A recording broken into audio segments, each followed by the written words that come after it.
When packing for Antarctica, you'll have to think of very different situations.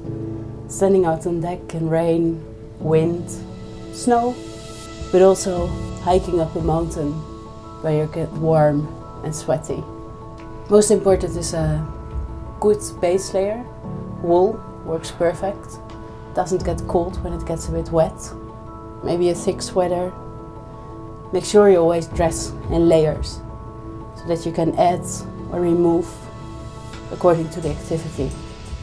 Very important, quite high boots that you will use for getting in and out of the zodiac, but are also very good for walking snow, muddy terrain, which you often will encounter. Waterproof, windproof outer layer. For sail handling, you can bring, for example, insulated waterproof working gloves. But also don't forget your sunscreen and sunglasses for sunny days.